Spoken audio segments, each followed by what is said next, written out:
Hello and welcome to News Central Television. I am Lekon Obanjo. Here are some stories making rounds beyond the continent. We begin the news in North America, where there is palpable tension in the United States as California Governor Gavin Newsom confirms he is suing President Donald Trump over the deployment of the National Guard to Los Angeles, aimed at curbing unrest sparked by controversial immigration raids. The protests erupted after ICE reported 100,000 arrests since Trump's return to the White House, igniting outrage across the state. The White House defended the move, saying the president rightfully stepped in to restore law and order. Trump has repeatedly slammed California leaders, accusing them of allowing chaos to thrive, while President Donald Trump blamed insurrectionists for the unrest in Los Angeles following his deployment of National Guard troops to suppress protests sparked by immigration raids. Mexico's President Claudia Sheinbaum condemned the violence, calling on the United States to respect migrants' laws and rights. That are causing the problem are professional agitators, they're insurrectionists, they're bad people, they should be in jail. Thank you. En este sentido, hacemos un llamado respetuoso pero firme a las autoridades estadounidenses para que todos los procedimientos migratorios se realicen con apego al debido proceso en un marco de respeto a la dignidad humana y al Estado de Derecho. No estamos de acuerdo con las acciones violentas como forma de protesta. La quema de patrullas parece más un acto de provocación que de resistencia. Debe quedar claro, condenamos la violencia, venga de donde venga. Llamamos a la comunidad mexicana a actuar de manera pacífica y no caer en provocación. Meanwhile, President Donald Trump's new travel ban targeting 12 mainly Middle Eastern and African countries took effect on Monday, deepening tensions over his hardline immigration policies. The proclamation, signed last week, restricts entry for citizens of nations including Iran, Libya, Somalia and Yemen. Additional restrictions also apply to travelers from countries like Cuba, Laos and Venezuela who lack valid U.S. visas. U.S. embassies have confirmed that previously issued visas remain valid, but new applicants will face automatic rejection unless they meet strict exemption criteria.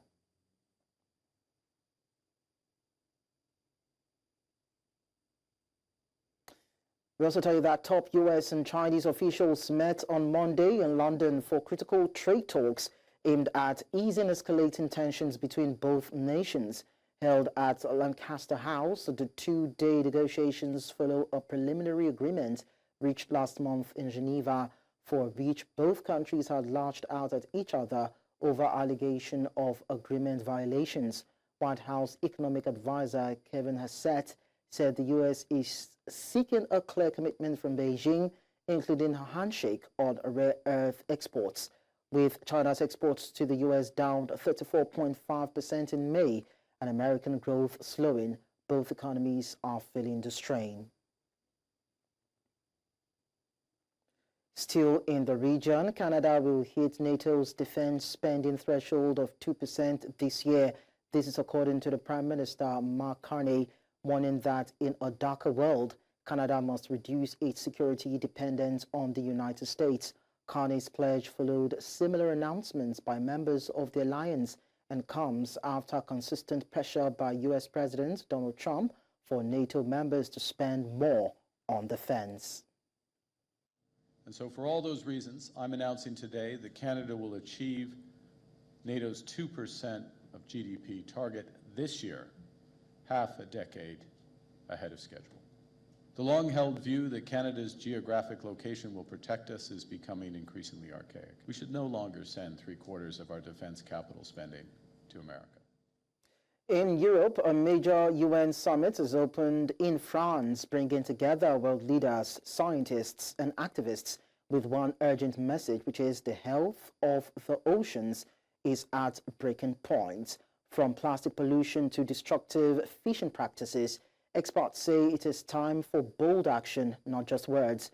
For News Central International correspondent Arthur Hagen has the story.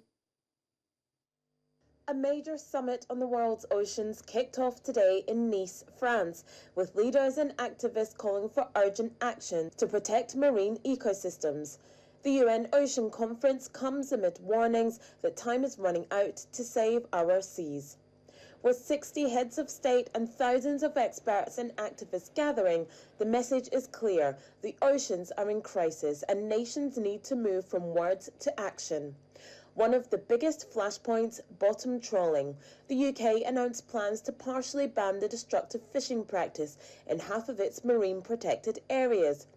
Greenpeace called it long overdue, whilst other nations signalled similar moves. France pledged to restrict bottom trawling in some areas, though environmentalists say it's not enough. Other countries are expected to unveil new marine parks and protected zones. Samoa just announced 30% of its national waters will be protected, a big step towards the global 30% target by 2030. Beyond fishing, the summit is grappling with marine plastic pollution and deep-sea mining. The US has so far resisted calls for international regulation on deep-sea mining. Small island states are demanding more funding to combat rising seas and plundered fish stocks. They warned that ocean protection remains the least funded of all UN Sustainable Development Goals. The conference is unlikely to produce a binding treaty, but experts say it could mark a turning point if leaders step up. With the health of our oceans hanging in the balance, world leaders face a crucial test. Can they back up their promises with action? For News Central, I'm Afia Hagen. Now, NATO chief Mark Rutte has called on Europe to match U.S. defense spending amid rising global tensions. Speaking at the Chatham House in London on Monday, Rutte emphasized the urgent need for European nations to bolster their military capabilities and share more of the alliance's security burden, while vowing to build a stronger, fairer, and more lethal alliance. Rutte emphasized the need for all member states to shoulder a more equal share of defense spending and enhance NATO's combat readiness. We need cheaper electricity, access to critical minerals, and more engineering know-how. Otherwise, the commitment to spend 5% of GDP on defense will be lost to production costs rather than invested in defense. So we will enhance and expand the industrial base right across the alliance. We will support increased defense production, remove barriers to cooperation, and harness cutting-edge technologies. To borrow from the former Labour Prime Minister Harold Wilson, I want NATO to forge its future in the right heat of innovation. To stay ahead of our adversaries, we must develop and adopt new technologies. They can be cost-effective and deliver the same effect as traditional military heavy metal. On the battlefields of Ukraine, $400 drones used the right way are taking out $2 million Russian tanks. More defense spending and production provides effective deterrence, promotes economic growth, and creates jobs. The summit in The Hague will send a clear demand signal to industry. And industry must meet our ambition. So, we will make NATO stronger by spending and producing more. And we will make NATO fairer by rebalancing the burden of our security, with every ally contributing their fair share. We all benefit from the protection our transatlantic alliance provides. And it is vital that every member of NATO pulls their weight, because America has carried too much of the burden for too long. America's allies have broad shoulders, and Europe and Canada will do more for our shared security. And that will be backed by America's rock-solid commitment to NATO. As well as becoming stronger and fairer, NATO will become more lethal. Rest assured, we will always be a defensive alliance. Becoming more lethal means strengthening our deterrence and defense posture. Yeah, I heard him. Providing our militaries with what they need to keep us safe. And showing any aggressor we can and will hit back harder. Russia but clearly also focusing on what China is doing, and of course the fact that these four working together and North Korea getting the latest technologies from Russia and others in return for their support to Russia in the war effort against Ukraine. So in terms of strategy, we'll now take a break on the news, but when we return, we'll tell you that Europe pledges €1 billion for ocean protection. Just stay with us, we'll be back in a bit.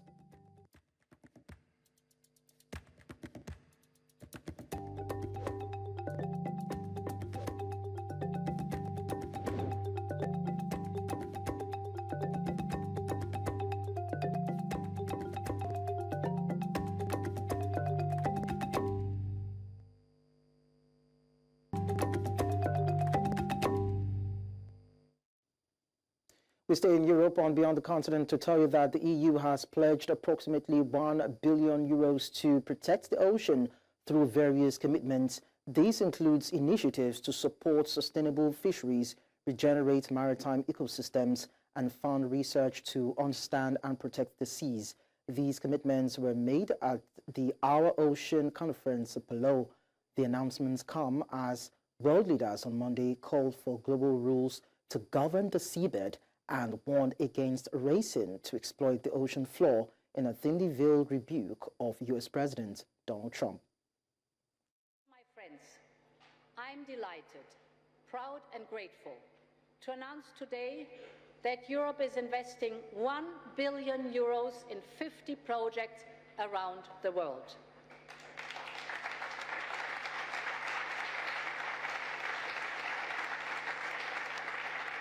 €1 billion in projects for those who make a living from the sea. We will invest in scientists and conservationists who seek to protect it. We will help to promote sustainable fishing in Tanzania, for example. We will regenerate mangrove forests and their natural supply chains in Guyana, for example. We will strive to cut plastic and nutrient pollution by half within 5 years. This can be reached. We should make this effort, my friends.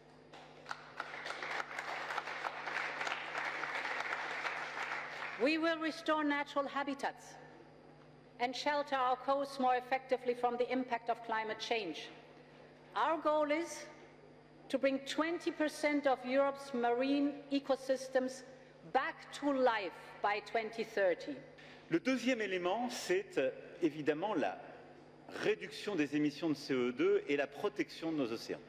Et là, l'engagement de l'Union européenne dans la ratification de BBNJ, merci Président des mots que vous venez d'avoir, dans la préservation de 30% de nos aires marines, de nos mers en faisant des aires marines protégées, c'est évidemment un élément de profond changement car, comme je le disais, notre Europe représente le premier espace maritime. Et je veux remercier tous les collègues.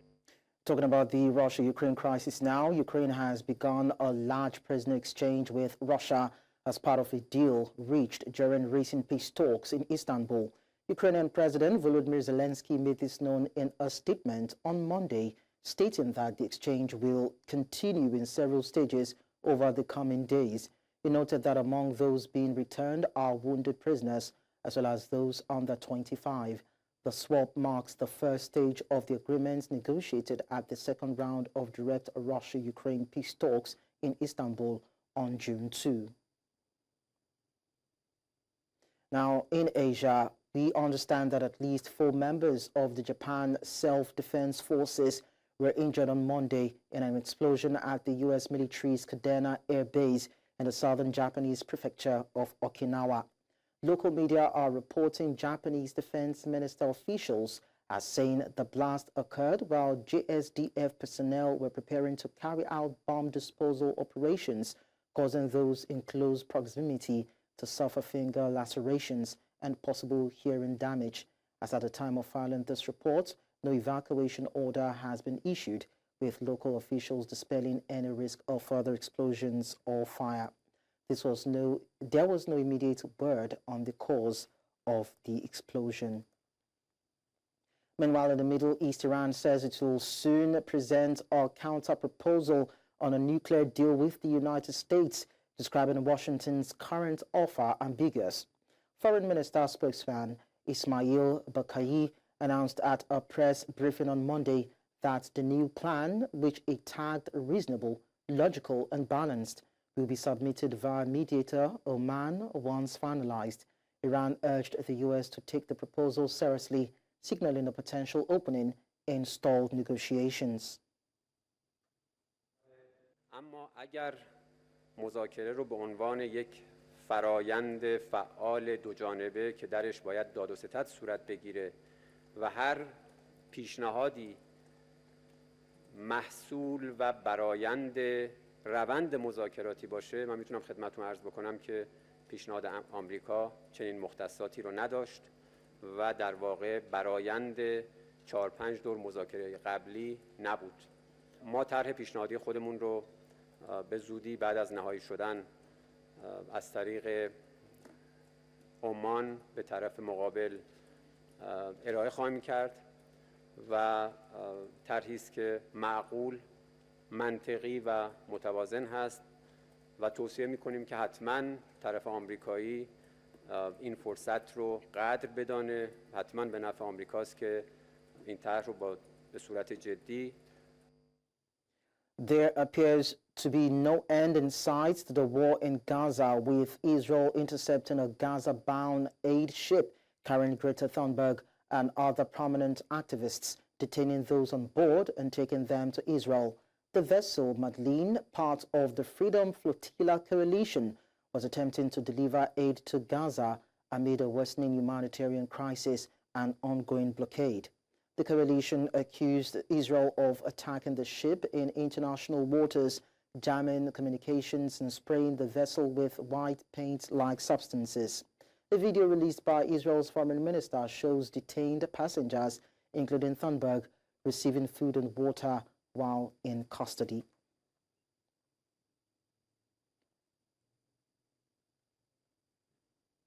Let's now go on a break. When we return, we'll bring you the rest of the stories.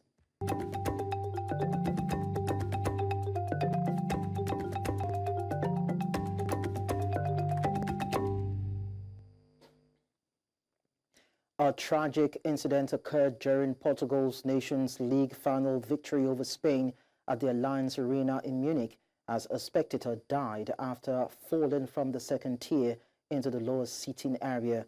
The fall happened in the final minutes of the match, drawing an immediate response from emergency medical personnel on site. Despite their efforts, the individual was pronounced dead shortly after midnight. UEFA confirmed the fatality on Monday and extended condolences to the victim's family. The unfortunate events cast a shadow over Portugal's win, with players and officials acknowledging the tragedy. Christian Chivu has left Parma to take over as head coach of Inter Milan, replacing Simone Inzaghi. The former Romania defender, who enjoyed major success at Inter as a player, including 3 Serie A titles and the 2010 Champions League, steps in after guiding Parma to a Serie A safety in his first senior coaching role. Chivu has signed a reported 2-year deal worth €2.5 million per season. His first match in charge will be against Monterrey in the Club World Cup. In tennis, Italy's Jannik Sinner widened his lead atop the ATP World Rankings on Monday, gaining 500 points after finishing runner-up to Carlos Alcaraz at the French Open. Despite lifting the title, Alcaraz remained second, earning no additional points due to title defense rules. Germany's Alexander Zverev held third place after a quarterfinal exit. Jack Draper rose to a career-best fourth ahead of Novak Djokovic, who climbed to fifth following a semi-final defeat to Sinner. Lorenzo Musetti reached a personal high of sixth after retiring in the semis. Taylor Fritz slipped 3 points to seventh, while Tommy Paul jumped to eighth. Casper Ruud fell to 16th after a second-round exit, marking a significant drop for the two-time finalist. And that's all on Beyond the Continents. Do remember that you can send your eyewitness report to the WhatsApp number on the screen. And you can follow us on social media. We are at News Central TV. Watch us live on DSTV channel 422, GoTV channel 23, Star Times channel 274, Arvo TV, and YouTube. Many thanks for watching. I am Likon Onobanjo.